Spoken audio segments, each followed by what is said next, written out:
만민들아, 우리 하나님을 성축하며 그의 찬양 소리를 들리게 할지어다. 그는 우리 영혼을 살려두시고 우리의 실족함을 허락하지 아니하시는 주시로다. 하나님을 찬송하리로다. 그가 내 기도를 물리치지 아니하시고 그의 인자하심을 내게서 거두지도 아니하셨도다. 하나님은 영이시니 예배하는 자가 신령과 진정으로 예배할지니라.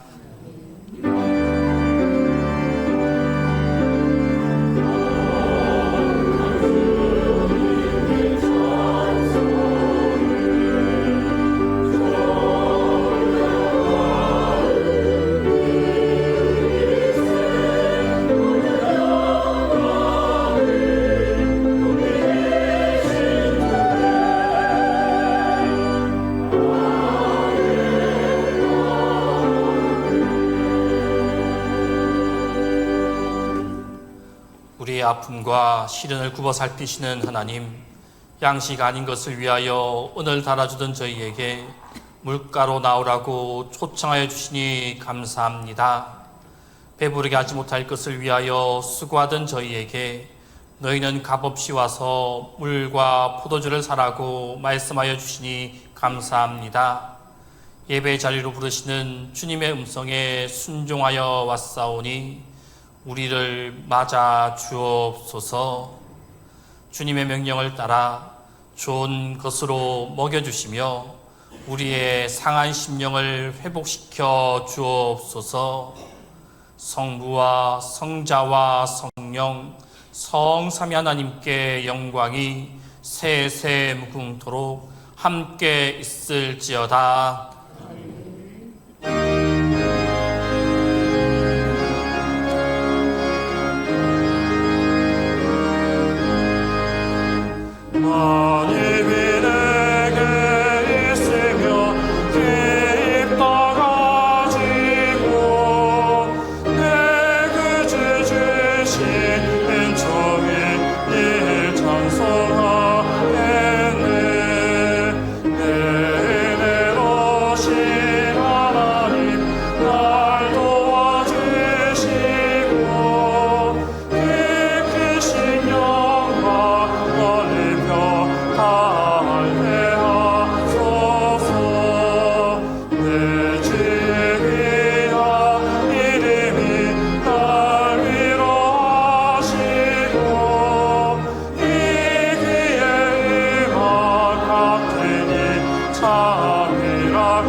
풍성하신 주님, 약한 자를 강하게 하시고 추한 자를 거룩하게 하시며 멀리 간 자를 돌아오게 하시는 주님의 그 능력을 의지하여 탕자가 집으로 돌아오는 마음으로 주님 앞에 머리를 숙였사오니 불쌍히 여겨 주옵소서.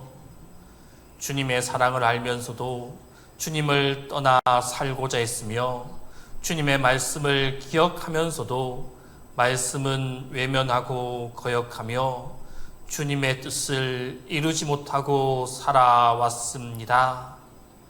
하찮은 이득을 위하여 주님의 이름을 욕되게 하기도 하며 세속적이고 순간적이고 아무것도 아닌 내 자신을 위해서 주님의 거룩하신 뜻을 외면하고 주님의 영광을 가리는 일이 많았습니다. 우리의 기억에도 이렇게 허물이 많거든 하나님이 보실 때에는 어떠하겠습니까? 주님, 불쌍히 여기시고 용서하여 주옵소서. 주님, 잠깐 없어질 물질을 위하여 범죄했으며 아무것도 아닌 자존심과 명예 때문에 성도의 명분을 더럽혔습니다. 모든 것이 하나님께로 말미암았고 하나님께로 돌아감을 알면서도 쓸데없이 걱정하며 근심하며 염려했던 우리의 불신앙을 용서해 주옵소서. 주님, 우리의 모든 죄를 십자가의 보혈로 속량하시고 자신들의 몸과 마음과 영혼을 정결하게 하사 하나님의 사람들로 다시 새롭게 하여 주옵소서. 지금은 하나님과 나만한 죄를 고백하며 조용히 참회 기도를 계속합니다.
내가 그들의 악행을 사하고 다시는 그 죄를 기억하지 아니하리라. 그러므로 우리 주 예수 그리스도 안에 있는 자에게 결코 정죄함이 없느니라.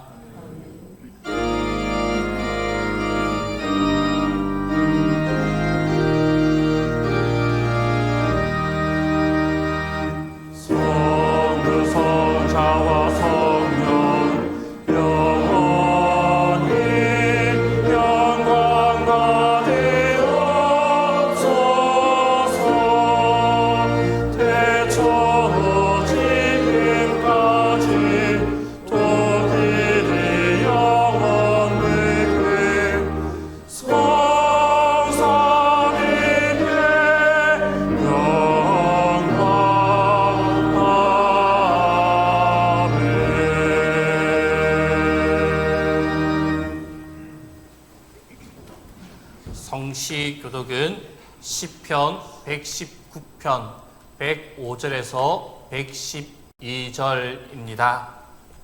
주의 말씀은 내 발의 등이요 내 길의 빛이니이다.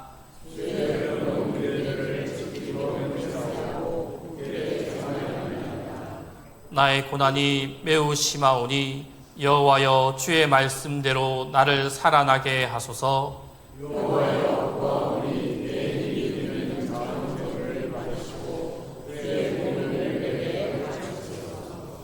나의 생명이 항상 위기에 있사오나 나는 주의 법을 잊지 아니하나이다.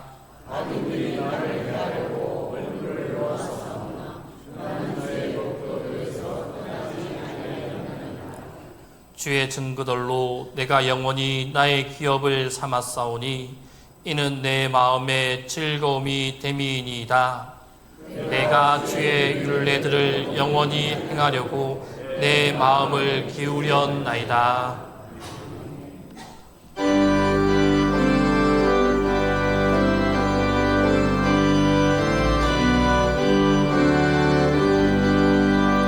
성령이여 강림하 상 아래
은혜로우신 하나님, 저희들을 택하여서 주님의 백성으로 삼으시고 오늘 거룩한 주일에 주님 전에 나와 주님께 찬송과 기도와 말씀으로 예배드리게 하시니 감사드립니다. 이 시간 드리는 예배를 통해 지친 우리의 영혼이 새 힘을 얻고 하늘의 신령한 은혜를 공급받는 복된 시간이 되게 하옵소서. 이 시간 성령을 의지하여 주의 말씀을 듣고자 나와사오니 성령께서 함께 하셔서 저희 마음과 눈과 귀를 밝혀주셔서 하나님의 선하시고 선하신 말씀을 듣고 깨닫게 하여 주옵소서. 자비로우신 하나님 아버지, 이 세상에 있는 모든 교회들을 위하여 기도합니다. 교회를 이끄시는 주의 종들에게 성령께서 함께해 주시고 말씀의 능력을 되짚여 주옵소서. 모든 교회들이 교회의 사명을 다하게 하시고 서구하고 어두운 세상에서 빛과 소금의 역할을 충분히 감당하게 하시옵소서. 또한 세계 각지에서 선교 사명을 감당하시는 선교사님들께 영육간의 강건함을 다하여서 주의 말씀을 전하는 데 부족함이 없게 하옵소서. 특별히 저희 동신교회를 위하여 기도드립니다. 일찍이 주님의 크신 뜻과 섭리가 계셔서 이곳에 저희 교회를 세워주시고 이끌어주시며 부흥케 하시니 감사드립니다. 주께서 저희 교회에 임하셔서 성령의 뜨거운 역사가 늘 살아 움직이며 생명이 넘치는 교회가 되게 하시옵소서. 그리하여 저희 교회가 이 사회와 국가와 온 세계까지 뜻있게 주의 말씀을 전가하며 복음화에 앞장서는 교회가 되게 하여 축복하여 주옵소서. 이제 여름 성경학교와 수련회를 준비하고 있습니다. 성령의 단비를 부어주셔서 다음 세대들이 인격적으로 주님을 만나고 믿음의 거목으로 성장하는 계기가 되게 하옵소서. 준비하는 교사들과 사역자들에게 영육간의 강건함을 주시고 안전사고 없이 은혜 가운데 모든 일정이 마쳐지게 하옵소서. 은혜의 하나님, 휴가철을 맞이해 이동하는 성도들의 발걸음을 주님의 강한 오른팔로 붙들어 주시옵소서.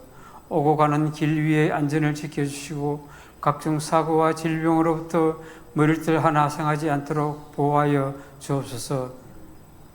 우리의 갈급함을 생명수로 채우시는 하나님, 하나님의 말씀을 대언하시는 목사님을 성령으로 붙들어 주시고 선포되는 말씀을 통해 우리의 영적 갈증이 해소되게 하시며 삶의 무거운 짐들이 예수의 이름 앞에 떠나가는 역사가 있게 하옵소서.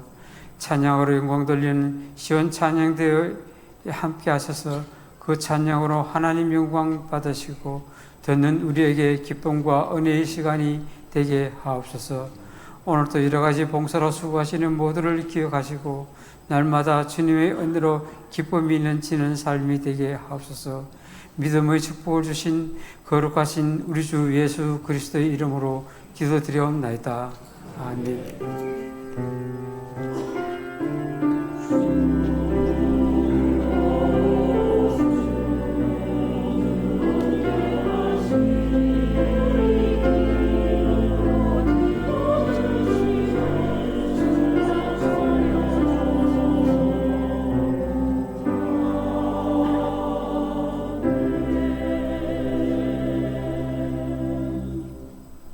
성령의 조명기도입니다. 다 함께 하겠습니다. 주님, 성령의 밝은 빛으로 우리 마음을 비추어 주소서. 그리하여 말씀 속에 나타난 주님의 뜻을 깨달아 알게 하소서. 오늘 우리 주시는 하나님 말씀은 마태복음 6장 9절에서 13절입니다. 이 계시의 말씀을 봉독할 때 하나님의 음성을 들으실 수 있기를 바랍니다. 그러므로 너희는 이렇게 기도하라. 하늘에 계신 우리 아버지여, 이름이 거룩히 여김을 받으시오며 나라가 임하시오며 뜻이 하늘에서 이루어진 것 같이 땅에서도 이루어지이다. 오늘 우리에게 일용할 양식을 주시옵고 우리가 우리에게 죄 지은 자를 사하여 준 것 같이 우리 죄를 사하여 주시옵고 우리를 시험에 들게 하지 마시옵고 다만 악에서 구하시옵소서. 나라와 권세와 영광이 아버지께 영원히 있사옵나이다. 아멘.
신앙생활의 가장 중요한 요소 가운데 하나는 기도입니다.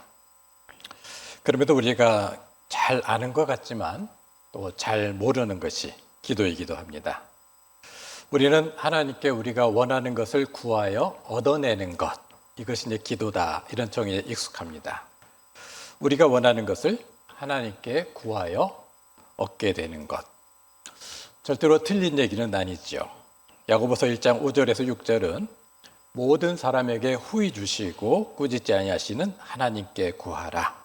그리하면 주시리라 말씀하시면서 우리의 필요에 대해서 하나님께 구하여서 얻게 될 것을 믿고 구하라 하셨기 때문에 우리가 알고 있는 기도의 정의가 틀린 것은 아니라 이렇게 말씀할 수 있습니다. 그럼에도 마태복음 6장 9절의 말씀, 너희가 구하기 전에 너희에게 있어야 할 것을 하나님 너희 아버지께서 아시느니라. 우리가 구하기 전에 우리에게 있어야 할 것을 하나님이 아신다. 이 말씀은 과연 우리가 원하는 것을 구하여 얻는 것이 기도다라는 그 정의가 전부인가, 우리가 알고 있는 기도의 전부인가를 고민케 한다 말씀드릴 수 있습니다. 결론부터 이야기하자면 기도는 우리가 하나님께 우리의 필요에 대해서 아뢰는 것 이상의 의미를 갖고 있다 얘기할 수 있죠. 기도는 하나님과 우리 사이를 단단히 묶어주는 동아줄이라 할 수 있습니다. 부모 자녀 간에 대화가 많은 가정과 대화가 적거나 단절된 가정을 생각해 보면 됩니다. 하나님께 기도 시간이 많을수록 하나님과의 그 관계가 얼마나 더 돈독할 것인가를 생각해 보자는 거죠. 하나님과 우리 사이를 묶어주는 이 기도는 하나님과 대화하면서 우리의 생각, 감정, 우리의 문제, 때로는 세상을 향해서, 때로는 하나님을 향해서 우리의 어떤 원망, 불평, 또 불만을 토로하는 시간을 갖기도 합니다. 놀랍게도 시편의 그 구약학자들은 시편의 한 70%가 하나님께 대한 원망이다 이렇게 얘기하기도 한다는 거죠. 우리가 곧잘 하나님께 또 원망할 수 있는 시간들이 있는데, 하지만 그러다가 하나님과 깊은 대화를 나누면서 하나님과 좀 더 가까워지고 하나님을 좀 더 알아가면 알아갈수록 내 염려보다 내 걱정보다 훨씬 크신 하나님을 발견하게 되면서 또 그 하나님을 깨닫게 되면서 그동안에 우리가 가졌던 하나님에 대한 어떤 불신앙, 여기에 대해서 죄송스러운 마음으로 죄를 자백하고 또 하나님을 신뢰하게 되면서 우리의 연약함, 부족함, 불신앙에도 계속적으로 품어주시는 하나님을 향한 경배, 찬양, 감사, 또 우리의 결단이 들어있는 것이 바로 기도라고 할 수가 있습니다.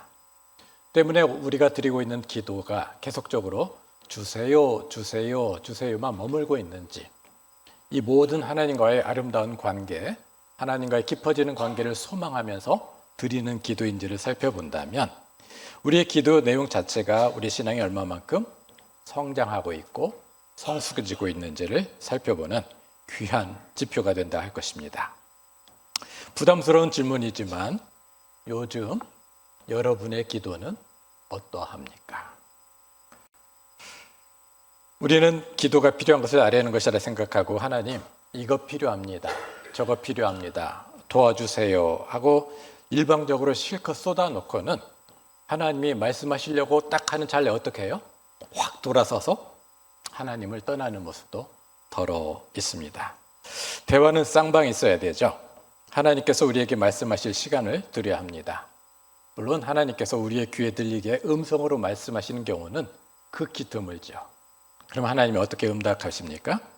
대부분은 설교를 통해서 성경을 읽는 가운데 혹은 기도하는 가운데, 때로는 일상 가운데 우리의 생각과 마음의 감동으로 응답을 주시는 경우도 많이 있습니다. 때로는 생각지 않았지만 어떤 사람의 대화나 말을 통해서 깨달음을 주시기도 하고 혹은 환경을 통해서 깨닫게 해주십니다. 하나님이 응답하시고 말씀하시는 방법은 그만큼 다양하다 할 것입니다. 그러나 이 모든 것의 전제는 기도 후에 하나님 말씀하옵소서 듣고 싶습니다. 하나님의 음성을 듣고자 하는 우리의 간절함이 있을 때 그 일이 일어난다는 사실입니다. 때문에 대화로서의 기도는 마음속으로 하는 것이든 나직하게 소리를 내서 기도하는 것이든 노래, 찬양으로 하는 것이든 아니면 큰 소리로 외치는 그런 큰 소리의 기도든 상관없이 하나님을 기쁘시게 합니다. 때로는 다만 하나님을 고요히 기다리는 것도 기도이고요. 때로는 길을 가면서 주님, 어찌할 바를 모르겠습니다. 도와주세요. 혹은 주여, 감사합니다. 이런 짧은 표현도 역시 훌륭한 기도입니다. 결과적으로 모든 기도는 모든 것을 하나님과 함께 나누는 귀하고 귀한 교제라고 할 수 있죠. 특이한 것은 누가복음 11장에 보면은 예수님의 제자들이 예수님께 나와서 예수님, 기도에 대해서 좀 가르쳐 주세요 요청하는 장면입니다. 사실 유대 백성은 수천 년 동안 하나님께 기도해온 백성들입니다. 어느 민족보다도 기도에 대해서 박식한 민족이라는 거죠. 그럼에도 불구하고 왜 제자들이 예수님께 기도에 대해서 가르쳐 주세요 하고 요청을 했을까를 생각해 보려는 겁니다. 아마도 자신들이 알고 있는 일반적인 기도와는 확연히 다른 예수님의 기도 생활, 또 예수님의 기도가 응답되고 이루어지는 하나님의 교제가 자신들의 어떤 그런 모습과는 너무너무도 달랐기 때문입니다. 이 제자들의 요청에 예수님이 흔쾌히 하나님이 기뻐하시는 기도의 모본을 우리에게 보여주십니다. 우리가 너무도 잘 알고 있는 주기도문이죠. 성경에는 주기도문이 두 군데 나타납니다. 오늘의 본문인 마태복음 6장과 누가복음 11장에 등장한다 할 수 있겠는데요.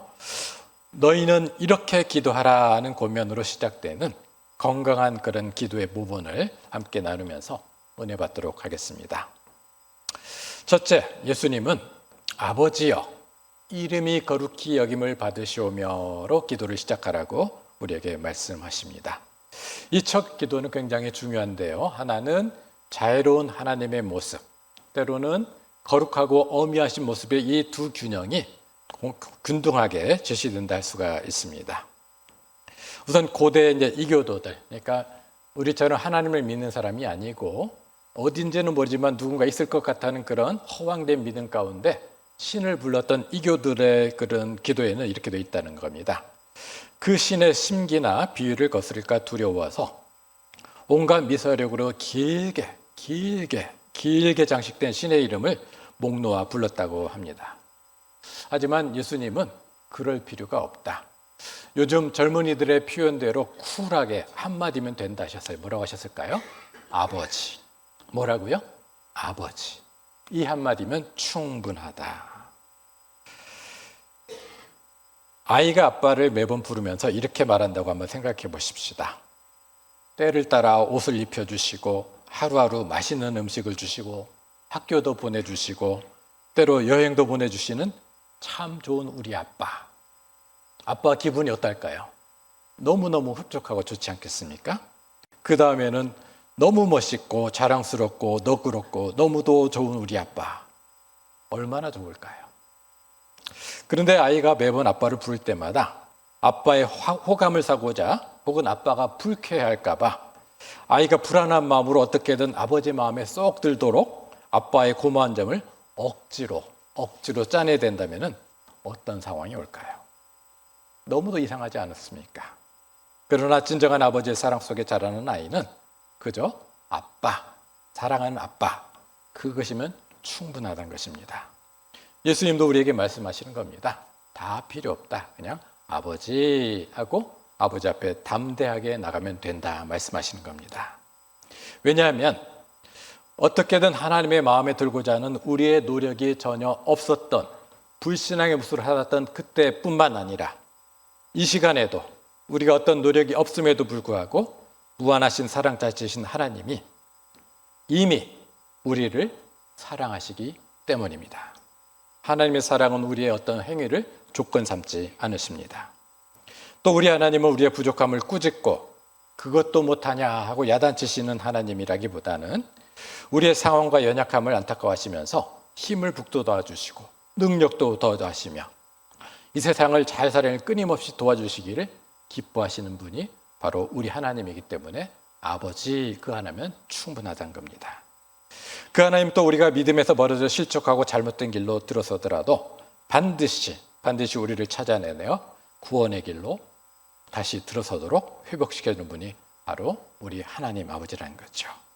때문에 우리 하나님께는 우리가 담대히 은혜 안에서 다가갈 수 있는 겁니다. 그럼에도 또 하나 우리 기억할 것은 주님의 거룩하심과 어미하심 또한 우리가 기억해야 된다는 사실이죠. 전도서 5장 2절에 보면 이렇게 말씀합니다. 너는 하나님 앞에서 함부로 입을 열지 말고 급한 마음으로 말을 내지 말라. 생각 없이 하나님 앞에 쏟아놓지는 말라, 그 말씀입니다. 왜냐하면 하나님은 하늘에 계시고 너는 땅에 있음이라 마땅히 말을 적게 할 것이라는 권면도 또한 우리에게 있는 걸 보게 됩니다.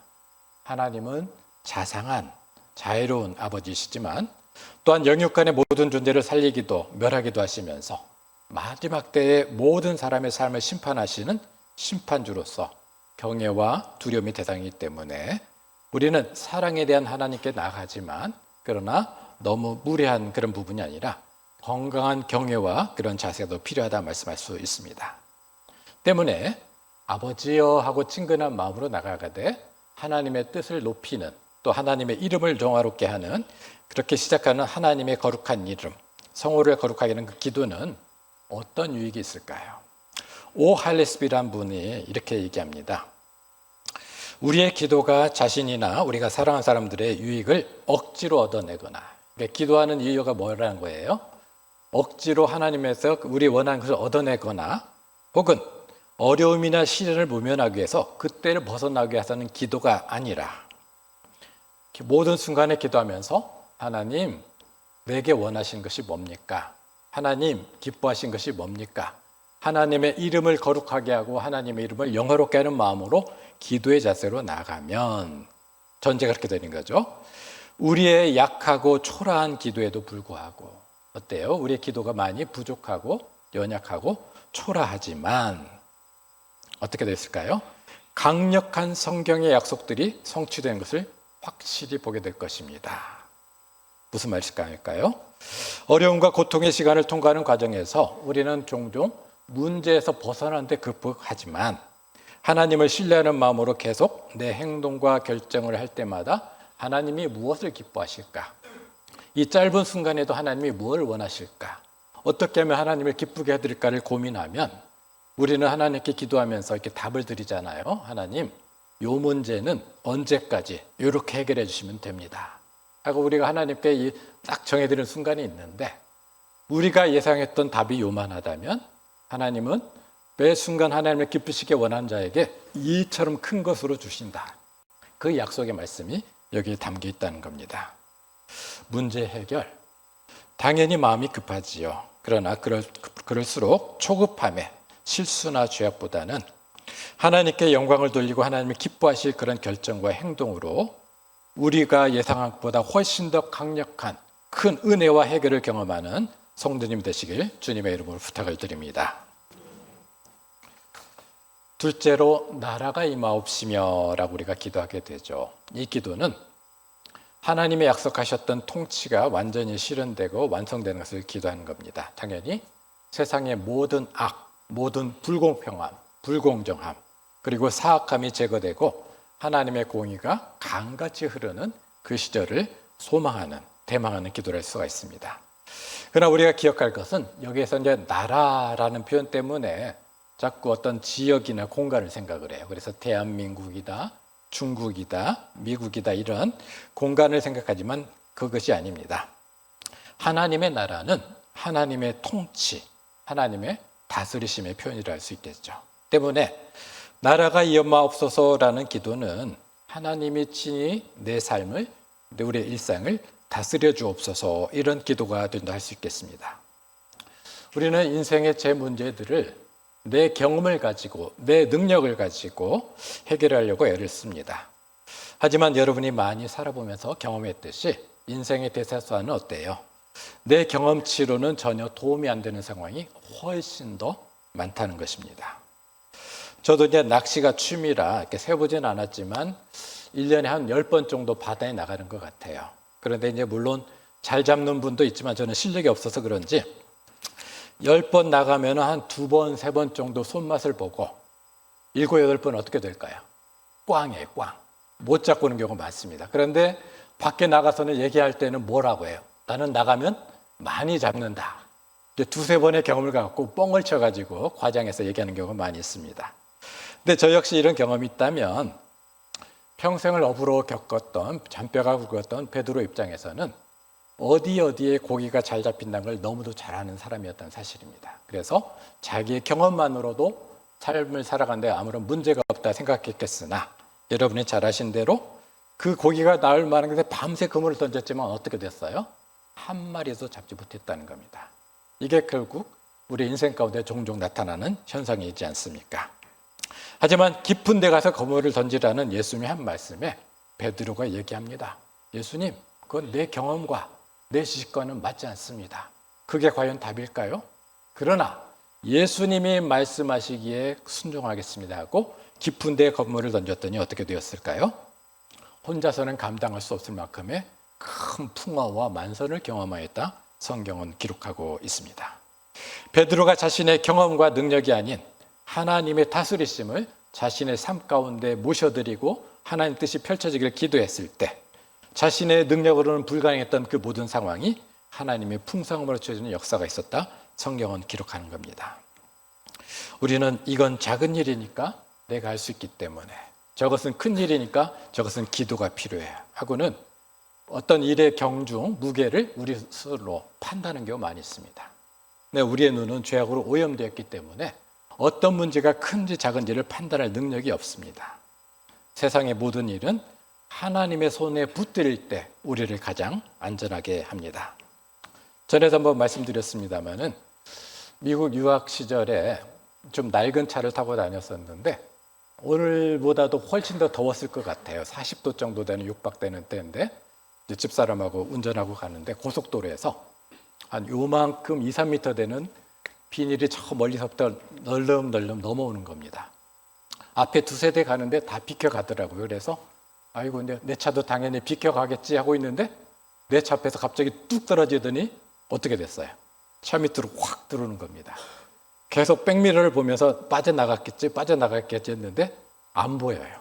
어떻게 된 걸까요? 차축에 감겨버린 겁니다. 그 비닐, 어떤 상황인지 아시겠죠? 이 뜨거운 날씨에 급하게 고속도로에서 내려서 잘 모르는 동네였는데 가서 보니까 한국말로 에덴하고 이렇게 써 있는 그런 그 메커닉을 찾게 됐습니다. 그래서 가서 봤더니 믿는 분이었고 여차저차 하고 이제 나누는데 그 당시 전도사였으니까 전도사라는 신분도 밝히면서 요거 좀 떼주세요 하고는 비닐만 벗겨주시면 됩니다 하고 그렇게 말을 했습니다.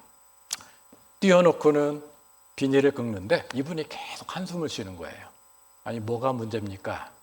전도사님 비닐은 10분이면 벗겨내는데 요 바퀴들 보세요 하고 바퀴를 퉁퉁 치는데 여러분 아시는 대로 여름날에 주부라고 나고 튜브라는 거 아시겠죠? 바퀴가 어떻게 돼 있어요? 맨질맨질 요철이 하나도 없었던 겁니다. 근데 내가 그걸 몰랐어요. 그분이 하신 말씀이 오늘처럼 뜨거운 이 날에는 가다가 고속도로에서 돌멩이 하나만 잘못 퉁 치는 순간 전복사고로 대형사고가 날 상황이었습니다. 저는 내려가서 뭐만 요청했어요? 비닐만 없애면 된다. 근데 사실은 비닐이 문제가 아니라 더 큰 문제가 있었던 겁니다. 이 말씀을 드리는 이유는 우리가 빙산의 일각이란 말에 익숙하듯이 요건 큰 문제, 요건 작은 문제 우리가 판단하지만 그건 알 수 없다는 거예요. 작아 보이는 일이 오히려 나를 무너뜨리는 가장 위험한 순간일 수 있다는 겁니다. 때문에 우리는 내 눈을 가지고 내 판단을 가지고 이것은 기도할 제목, 이것은 내가 능력으로 해결할 제목 이렇게 생각하지만 대단히 어리석은 일입니다. 어떤 문제이건 커 보이건 작아 보이건 하나님의 손에 들려야만 우리가 안전할 수 있습니다. 때문에 여러분의 나라가 임하옵소서 이 기도는 내 어리석은 판단으로 이건 크다 작다를 판단할 것이 아니라 하나님이 내 일생에 온전히 하나님의 다스림이 펼쳐지게 없어서 이 은혜가 있을 때 하나님의 응답이 풍어와 함께 찾아온다는 사실이죠. 커 보이는 일뿐만 아니라 작은 일에도 먼저 주님이 기뻐하실 주의 나라와 뜻을 구하여서 이 모든 것을 안전하게 더해주시는 주님의 은혜를 누리는 성도님들 되시길 바랍니다. 하지만 내 삶에 주의 나라가 임하게 없어서 하는 이 기도는 일회성이나 일과성이 되어서는 안 됩니다. 여러분이 잘 아시는 예수님의 비유가 있죠. 어떤 사람이 예수님의 능력으로 귀신을 쫓아게 되었을 때 빈집이 되고 맙니다.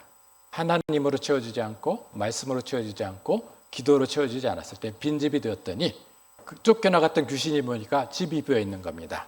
어떻게 하죠? 7 귀신을 데리고 들어와서 주인 노릇을 하게 될 때 그 사람의 상태가 훨씬 더 악해졌다. 이 표현을 우리가 볼 수 있습니다. 우리의 중심, 우리의 삶은 절대로 빈집이 되어서는 안 됩니다. 계속적으로 예수님과 그 생명의 빛이, 말씀이 우리의 영혼과 삶을 가득 채워야 됩니다. 우리의 인생 가운데 어둠을 물러가게 하는 유일한 방법은 빛 대신 예수님이 우리 삶에, 우리 가정에 좌정할 때만 가능합니다. 바울은 이런 맥락에서 고린도후서 4장에서 이렇게 말합니다. 어두운 데서 빛이 빛이라 말씀하셨던 그 하나님께서 예수 그리스도의 얼굴에 있는 하나님의 영광을 아는 빛을 우리의 마음에 비추셨느니라. 바울은 이어 말합니다. 우리가 사방으로 우겨쌈을 당하여도 쌓이지 아니하며 답답한 일을 당하여도 낙심하지 아니하며 박해를 받아도 버림받지 아니하고 거꾸로 뜸을 당하여도 망하지 아니하고 항상 예수의 죽음을 우리의 몸에 짊어짐은 예수의 생명이 또한 우리 몸에 나타나게 하려 함이라. 빛 대신 예수님이 우리 안에 좌정하실 때, 그 빛이 우리 안에 머물고 있을 때 그 빛이 밝아지며 우리의 삶 가운데서 어둠이 물러가기 때문에 주님을 붙드는 한, 주님을 모시고 있는 한 우리의 삶 가운데서는 모든 것이 치유되고 회복되고 예수님의 생명이 나타나는 역사가 있습니다. 어떤 순간에도 빛 대신 주님의 나라가 우리의 크고 작은 일에 임하게 하셔서 모든 어려움을 이겨내고 승리하는 빛나는 인생을 사시는 성도님 되시길 주님의 이름으로 부탁드립니다. 셋째로 우리에게 일용할 양식을 주시옵고라고 기도를 합니다. 어떤 분들은 내 필요를 위해서 기도하면 그것은 이기적인 기도다 하시는 분이 있어요. 절대로 그렇지 않습니다. 주님은 우리의 매일의 필요에 대해서 기도하라고 분명히 말씀하셨습니다. 있는 그대로의 필요에 대해서도 간구해야 됩니다. 특히나 이 간구는 하루 한 끼를 걱정해야 됐던 1세기 사람들의 실제적 필요라고 할 수 있죠. 1부 때도 질문했는데 여러분 하루에 몇 끼 드세요? 예, 3끼라고 하시는 분도 있는데 간식은요? 예, 사실은 여러분이 간식이라고 생각하는 그 양이 1세기 사람들의 주식의 양이라고 생각하시면 돼요. 그런데 몇 끼 드시는 거예요? 예, 5끼, 6끼 먹는 셈이 되는 겁니다. 근데 사실은 1세기의 사람들은 90%가 한 끼를 걱정할 정도로 배고팠다. 그렇게 얘기합니다. 그러니까 일용할 양식에 대한 이 기도는 너무너무도 실제적인 기도였다고 말씀드릴 수가 있습니다. 그럼에도 우리가 잊지 말아야 할 것은 오늘 내게 필요한 내 양식을 주시옵고가 아니라 어떻게 되어 있죠? 우리에게라고 예수님이 가르치셨다는 겁니다. 나의 필요를 구하지만 그 하나님의 은혜가 나에게만이 아니라 나와 가까이 있는 내 주변에 있는 사람에게도 임하게 하옵소서라는 기도라고 말씀드릴 수 있습니다. 이 우리라는 그런 공동체 의식을 갖고 내 필요에 대해서 기도를 하되 또 누구를 위해서 기도해야 돼요? 우리 동신교회 식구들을 위해서도 기도해야 하고 더 나아가서 그리스도인이든 비그리스도인이든 도움의 손길을 필요한 일이 있다면 우리의 필요에 대한 기도 가운데 그들의 기도까지도 포함하고 도움의 손길도 같이 가야 된다는 그 의미를 살펴볼 수 있습니다. 네 번째가 굉장히 의미심장해요. 우리가 우리에게 죄 지은 모든 사람을 용서하오니 우리 죄도 사하여 주시옵고. 여러분의 주기도문을 참 쉽게 하십니다만 이게 단순한 문제가 아닙니다. 뭐라고 돼 있죠? 우리가 우리에게 죄 지은 모든 사람을 용서하오니. 앞으로 용서할 것이다예요? 용서했다는 겁니까? 했다가 되는 거예요. 예수님, 내가 다른 사람을 용서했기 때문에 나도 용서해 주옵소서. 이 기도를 여러분이 드리고 있는 거예요. 좀 심각하지 않습니까? 이 기도는 하나님의 용서는 다른 사람을 내가 용서하는 거에 달려있다 그 의미가 아닙니다. 우리 모두는 죄인으로서 하나님의 은혜로만 살 수 있다는 것을 인정하는 것이고요. 이 기도는 우리가 다른 사람을 용서할 마음이 없다면 내 용서도 하나님 앞에 구해서는 안 된다는 엄중함이 달려있다는 겁니다. 반대로 다른 사람에 대한 용서의 마음이 있을 때 하나님께 용서의 자리로 하나님 용서없어서 기도할 수 하는 것이 마땅하다는 의미가 된다는 거죠. 때문에 여러분, 용서는 선택이 아니라 필수가 되는 겁니다. 그런데 이 용서는 너무너무 어렵다는 게 우리에게 큰 어려움을 준다는 거죠. 쉽지가 않습니다. 학교에서 가르치다 보면 이 용서의 이슈를 갖고 얼마나 많은 이들이 고통스러운 걸 보게 됩니다.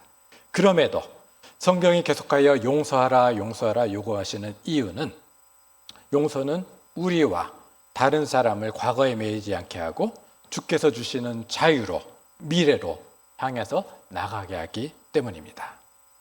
이 용서가 굉장히 중요하기 때문에 우리에게는 또한 꼭 필요한 말이 있어요. 미안합니다. 어느 글에 보니까 인생의 기적을 일으키는 몇 마디가 있다고 얘기합니다. 그게 뭐냐니까 미안합니다. 괜찮습니다. 감사합니다. 고맙습니다. 별로 힘들이지 않은 이 표현들이 인생의 기적을 가져온다 이렇게 얘기합니다. 우리는 미안합니다. 이와 같은 진정 어린 사과도 자주 할 필요가 있습니다. 사실 우리 역시도 살아가면서 용서받아야 할 때가 얼마나 많습니까? 그렇죠? 우리는 왜 저 사람이 나한테 사과 안 할까? 이렇게 생각하지만 우리 역시도 사과를 해야 될 그런 순간이 있지만 모른 척하고 지나갈 때가 얼마나 많은가 그 얘기를 말씀드리는 겁니다. 마음을 담은 사과는 관계가 악화된 걸 막아줍니다. 마치 내 잘못은 없는 듯한 태도가 상황을 악화시키거나 분열을 가져오죠. 사과를 자주 하는 상황이 꼭 필요한 건 아니나 필요하다면 기꺼이 미안합니다. 이 한마디가 반드시 필요합니다. 사과가 우리를 격이 낮은 사람으로 만들지도 않고 반대로 사과하지 않는 태도가 우리를 높이는 것도 아닙니다. 우리는 누구나 실수하며 살아가기 때문에 그저 미안합니다 하면 된다는 거죠. 회개는 하나님께만 하는 것이 아닙니다. 사랑하는 이웃, 사랑하는 가족, 내 옆에 있는 동료 모두에게도 미안합니다 하는 진정 어린 사과는 서로를 존중하는 것입니다. 미안합니다 하면 대체로 뭐라고 얘기해요? 괜찮아요 이렇게 대답하잖아요. 근데 그것보다는 미안합니다 하면은 우리의 관계가 훼손되지 않고 더 깊어졌으면 좋겠습니다 시도한 것에 대해서 고맙습니다 하는 것도 의미가 있지 않을까 싶어요. 이제 뭐 하면 될까요? 옆에 분들 보시고 한 분이 미안합니다 하면은 그 옆에 분 뭐라고 하면 돼요? 고맙습니다. 또 그 다음에 순서를 바꿔서 하시게 되죠. 이제 한번 해봅시다. 미안합니다. 연습을 해봐야 돼요. 시작. 예, 한 분은 미안합니다. 한 분은 고맙습니다. 예, 한 번 더 하십시다. 이제 순서를 바꿔서 한 분이 미안합니다면, 예, 이게 입에 붙을 정도로 연습이 돼야 돼요. 사실은 미안합니다 이 한마디가 우리 동신교회를 얼마나 귀하게 만들지 모릅니다. 그래서 뭐 거창하지 않아도 돼요. 아까 뭐라고 했죠? 인생의 기적을 일으키는 한마디. 하나님께도 회개가 분명해야 되고 우리 안에서도 작은 거에서도 너무 마음 담아주기보다는 미안합니다. 괜찮습니다. 더 나가서 우리를 서로 이렇게 존중하니 고맙습니다. 이 표현들이 우리에게 얼마나 귀한지요. 하나님께도 우리 모두에게도 이 귀한 나눔과 진정한 그런 대화를 통해서 우리 동신교회가 더더욱 든든해지기를 소원합니다. 다섯째로 우리를 시험에 들게 하지 마옵소서. 사실 우리는 튼튼한 것 같아도 사탄의 계략에 너무도 무방비로 노출되어 있습니다. 이런 글이 있어요. 어느 책에 보니까 당신이 사탄의 입장이라면 당신에 대해서 어떤 계략을 가지고 당신을 공격하겠습니까? 여러분, 내 약점에 대해서 누가 제일 잘 알아요? 내가 제일 잘 알아요. 아닌 것 같지만 다 안다는 겁니다. 근데 내가 안다면 또 누가 알고 있다는 얘기예요? 사탄이 알고 있다는 겁니다. 그런데 우리가 이겨낼 힘이 없다는 겁니다. 때문에 우리의 능력이 아니라 이 시험에 들게 하지 마옵소서. 이것은 하나님, 제가 아는 이 약점을 남도 알고 사탄도 아는데 나는 이겨낼 힘이 없습니다. 그래서 이렇게 기도하는 겁니다. 주님, 제가 이것을 유혹을 받지 않도록 지켜주시옵소서. 사탄의 공격을 물리치도록 도와주시옵소서. 사탄과 그의 허울 좋은 즐거움의 유혹을 대항할 수 있도록 힘을 주시옵소서. 사탄이 우리에게 제공하려는 그것이 아니라 주님의 길, 주님의 즐거움을 제가 선택할 수 있도록 도와주시옵소서. 이 기도는 우리 모두에게 필요합니다. 잘난 잘 필요가 없다는 겁니다. 하나님 앞에 있는 그대로 나가면 필요한데, 한 가지 우리가 이 기도를 하면서 염두에 둘 한 가지 사실이 있는데, 감정에 기대는 기도는 위험하다 할 것입니다. 어떤 분들은 우리가 믿기만 하면 이것을 내가 감정적으로 계속 그것을 강요하고 내한테 세뇌를 시키면 하나님이 응답하신다 이렇게 생각하는 분들이 더러 있습니다. 그래서 마치 기도가 주문처럼 여겨지는 그런 것도 있다는 거죠. 그러나 우리는 기도하면서 어떤 감정이나 느낌이 꼭 있어야 된다는 강박에 빠질 필요는 없습니다. 중국의 위대한 선교사였던 허드슨 테일러스는 그의 노년에 이런 질문을 받았어요. 선교사님은 항상 즐거움을 느끼면서 기도하셨습니까? 라는 질문을 받았어요. 여러분 기도할 때 어떤 느낌이 있으신가요? 그가 이렇게 대답합니다. 나는 기도할 때 대개 내 마음은 요 나무처럼 딱딱한 나무처럼 아무런 느낌이 없었습니다. 그러나 그것이 아무런 느낌이 없는 그 기도가 아무런 하나님의 응답을 막지는 못했습니다. 그가 이어서 말합니다. 내 인생의 중요한 순간들의 승리의 대부분은 아무런 느낌 없는 바로 그 기도에서 온 것입니다. 여러분, 기도할 때 어떤 느낌이나 꼭 감정이 있어야 되는데 생각 안 하지 않으셔도 돼요. 아무런 느낌이 없어도 그냥 하나님께 드리는 툭 던지는 한마디도 하나님이 다 듣고 계십니다. 그 기도에 하나님이 반드시 응답해 주십니다. 우리는 감정에 기대지 말고 히브리서 11장 6절의 말씀 믿음이 없이는 하나님을 기쁘시게 하지 못하나니 하나님께 나아가는 자는 반드시 그가 계신 것과 자기를 찾는 자들에게 상 주시는 이심을 믿어야 할지니라. 말씀을 정리합니다. 하나님께는 아부가 필요가 없습니다. 사랑과 존중의 마음, 진심을 담은 하나님 아버지 이 한마디면 충분합니다. 그리고 우리의 기도는 내 뜻보다는 하나님의 뜻을 존중하는 마음, 그래야 해서 하나님의 거룩한 이름, 하나님께 영광을 돌리는 그 삶이 내 삶 가운데 펼쳐지기를 소원하는 그 순종의 마음으로 나가는 것입니다. 우리의 기도는 일의 크고 작은 경중을 내가 판다는 것이 아니라 작아 보이는 그 일에도 하나님의 능력이, 하나님의 뜻이 온전히 이루어지기를 원하는 그 결단이 우리에게 필요한 말씀이죠. 우리에게는 이것 한들 뭐가 있을까 하는 그 작은 순종이 우리가 예상한 것보다 훨씬 더 능력 있는 하나님의 큰 은혜와 응답으로 우리를 찾아오게 합니다. 일용할 필요를 구하되 우리라는 마음으로 다른 이에게도 하나님의 은혜가 함께 펼쳐지기를 구하는 마음이 있어야 합니다. 우리의 사죄를 구하되 다른 사람을 향해서도 기꺼이 용서의 의지가 담긴 기도가 우리의 기도여야 됩니다. 간곡히 부탁드리기는 이번 한 주간 여러분의 기도 속에 반드시 미움 속에 있는 일을 향한, 여러분의 마음에 미움이 있는 그 일을 향한 용서와 축복의 기도가 반드시 들어가기를 바랍니다. 우리는 이 세상을 이길 힘이 없습니다. 담대하라 내가 세상을 이겼노라 말씀하시는 예수님의 지혜, 예수님의 능력, 예수님의 도우심이 필요합니다. 오늘의 주기도문의 가르침대로 우리 이 기도 가운데 이 모든 순종의 마음을 담아 하나님께 간절히 나감으로 내가 예상했던 응답보다 훨씬 더 크고 강력한 하나님의 능력이 우리 삶 가운데 펼쳐지는 축복을 누리는 동신교회 성도님 되시길 주님의 이름으로 축원드립니다. 기도하시겠습니다. 사랑의 주님, 주님의 이름을 영화롭게 하며 죄악으로 오염된 내 눈을 가지고 일의 크고 작은 경중을 판단할 것이 아니라 작아 보이는 그 일에도 하나님이 기뻐하시도록 하나님의 나라가 펼쳐지는 순종으로 나아가서 또한 내 필요와 다른 이의 필요를 함께 살피며 용서의 자리 가운데 다른 이를 용서하는 마음으로 주님께 나아가서 내가 예상보다 더 크고 귀한 것으로 갚아주시는 은혜가 있길 소원하는 우리 마음 가운데 하나님 함께하여 주옵소서. 예수님의 이름으로 기도하옵나이다. 사도신경으로 우리의 신앙을 고백합니다. 나는 전능하신 아버지 하나님, 천지의 창조주를 믿습니다. 나는 그의 유일하신 아들 우리 주 예수 그리스도를 믿습니다.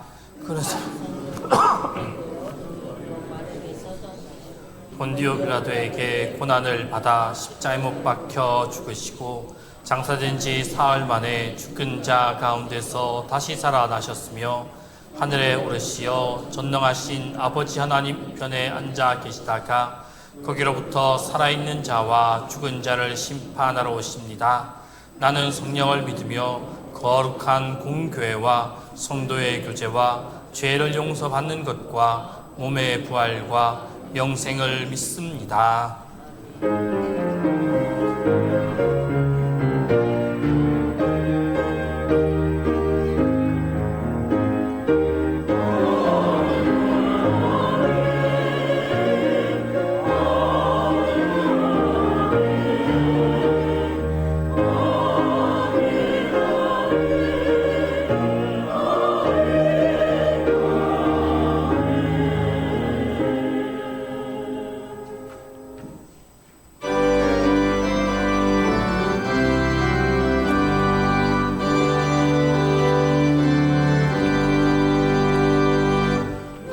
예수 믿고서 제사함 받아 나의 모든 것 다 변했네. 지금 내가 가는 길 천국 길이여 주의 피로 내 죄가 씻겼네. 나의 모든 것 변하고 그 피로 구속받았네. 하나님은 나의 구원 되시오니 내게 정죄함 없겠네. 주님 밝은 빛에서 어둠에 치니 나의 모든 것 다 변했네. 지금 내가 주의 앞에 온전케 되니 주의 공로를 의지함이세. 나의 모든 것 변하고 그 피로 구속받았네. 하나님은 나의 구원 되시오니 내게 정죄함 없겠네. 내게 성령 임하고 깊으신 사랑 나의 맘에 가득 채우며 모든 공포 내게서 물리치시니 내 맘 항상 주 안에 있겠네. 나의 모든 것 변하고 그 피로 구속받았네. 하나님은 나의 구원 되시오니 내게 정죄함 없겠네.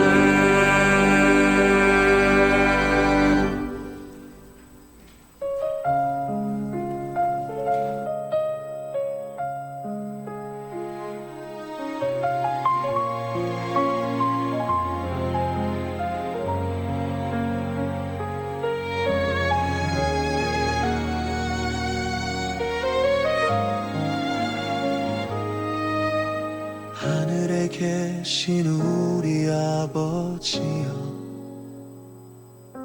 이름이 거룩히 여김을 받으시오며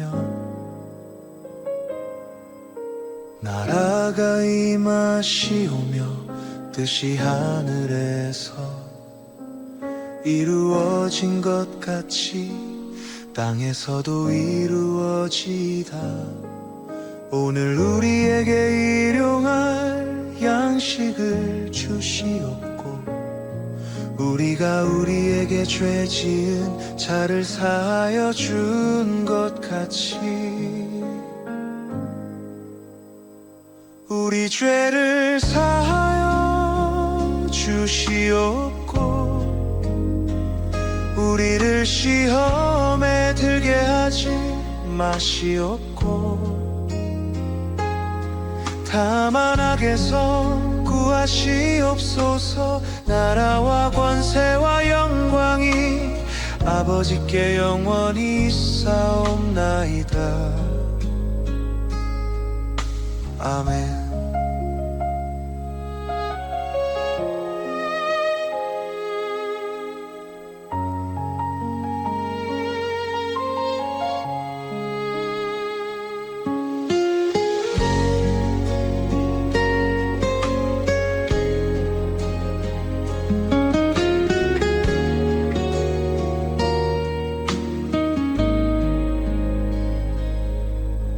하늘에 계신 우리 아버지여, 거룩히 여김을 받으시오며 나라가 임하시오며 뜻이 하늘에서 이루어진 것 같이 땅에서도 이루어지다. 오늘 우리에게 일용할 양식을 주시옵고 우리가 우리에게 죄 지은 자를 사하여 준 것 같이 우리 죄를 사하여 주시옵고 우리를 시험에 들게 하지 마시옵고 다만 악에서 구하시옵소서. 나라와 권세와 영광이 아버지께 영원히 있사옵나이다. 아멘.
은혜로우신 주님, 만물이 푸르게 자라가는 이 계절에 우리에게 자유와 기쁨을 주셔서 주님을 찬양하며 예배하게 하시오니 감사합니다. 이제 주님 앞에 우리의 정성을 모아 봉헌하오니 기뻐 받아 주옵소서. 주님, 부족한 저희를 끌어안으시고 값진 일꾼으로 삼아주심을 감사합니다. 세상을 살아가는 동안 유혹을 이길 힘을 얻게 하시고 땀 흘림 속에 진정한 안식을 얻게 하여 주옵소서. 사랑의 주님, 이 시간 마음과 육신과 영혼의 아픔으로 주님 앞에 간구하는 성도들을 기억하사 하늘의 위로와 소망으로 함께하여 주옵소서. 예수 그리스도로 충만하게 하사 우리의 심장이 예수 그리스도의 사랑으로 충만하게 하시며 우리의 눈이 예수 그리스도의 열정으로 가득 차게 하여 주옵소서. 우리의 무릎이 예수 그리스도를 닮아가게 하시며 우리의 손이 예수 그리스도의 손이 되어서 나눔과 사랑과 은혜가 가득하게 하여 주옵소서. 이 자리에 참석하여 주님 앞에 간구하며 기도하는 심령마다 은혜를 더하여 주옵소서.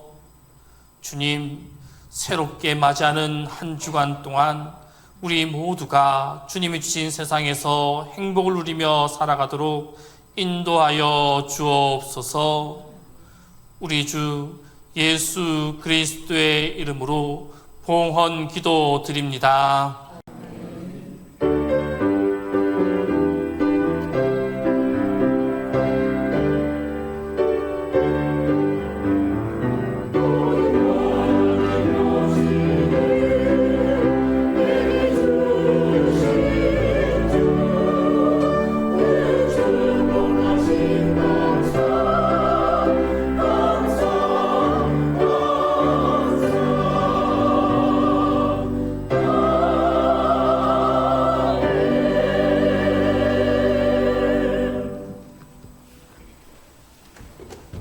우리 시간 앞뒤 좌우 분들과 함께 반갑습니다 인사하겠습니다. 반갑습니다. 반갑습니다. 반갑습니다. 반갑습니다. 교회 소식 전하겠습니다. 담임 목사 청빙을 위한 기도회가 오늘도 동일하게 1시 반에 이곳 본당에서 진행되어집니다. 많이 참석하셔서 새로 오신 목사님을 위해서 함께 기도하는 시간을 가졌으면 좋겠습니다. 그리고 중요한 광고입니다. 예배 시간이 8월 첫 주부터 변경됩니다. 1부는 9시, 2부는 11시입니다. 지금 2부 예배가 11시 10분에 들어지고 있는데 10분 앞당겨서 11시에 2부 예배를 드리도록 하겠습니다. 이 시간 변경은 8월 첫 주부터 이렇게 예배 시간이 변경된다는 것을 기억해 주시기를 바랍니다. 또 8월 첫 주부터 우리 그동안 주일 오후에 찬양 예배를 드리지 못했는데 8월 첫 주부터 주일 오후 2시에 주일 오후 찬양 예배를 시작하도록 하겠습니다. 또 기억하셔서 우리 함께 또 주일 오후 찬양 예배를 함께 기쁨으로 예배할 수 있기를 바랍니다. 교우 소식입니다. 박근수 집사님께서 바른병원 805실에 입원하셨습니다. 지난번에 넘어지셨다가 다리가 아프셔서 병원을 가셨는데 무릎이 안 좋으셔가지고 왼쪽 무릎에 인공관절 수술을 지금 하신 상태입니다. 한 달 정도 입원해 계셔하는데 빨리 회복될 수 있도록 성도님들의 많은 기도와 관심을 부탁드립니다. 그리고 전지영 전도사님은 오늘 휴가이십니다. 우리 함께 자리에 일어나셔서 여기에 모인 우리 찬양하겠습니다.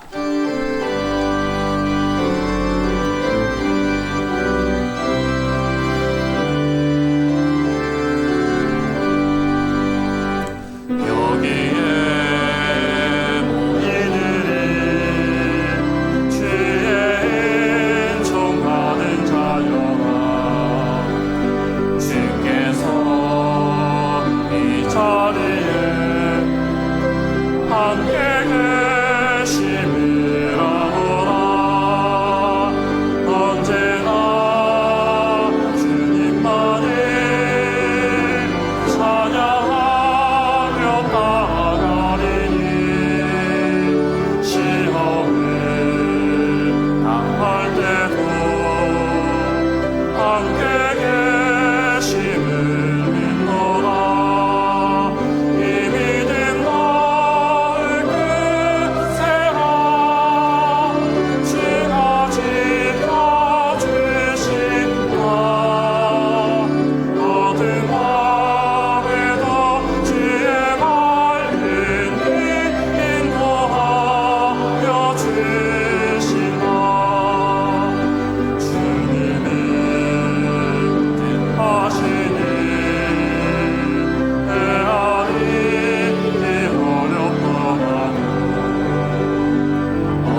이제는 우리 주 예수 그리스도의 은혜와 아버지 하나님의 무한하신 사랑하심과 성령님의 감동감화 인도 보하시는 역사가 주님의 이름을 영화롭게 하며 죄악으로 오염된 내 눈을 가지고 이래 크고 작은 경중을 판단할 것이 아니라 범사의 내 삶에 하나님의 나라가 펼쳐지는 순종으로 나아가며 내 필요와 다른 이의 필요를 함께 고민하는 배려, 내 용서의 기도 속에 다른 사람을 향한 용서의 마음도 함께 올려드리는 믿음으로 이 세상을 이기며 내 예상보다 더 크고 귀한 것으로 갚아주시는 은혜가 있게 되길 소원하는 모든 동신의 믿음의 권속들 위해 지금부터 영원까지 항상 함께 하시기를 간절히 축원하옵나이다. 아멘.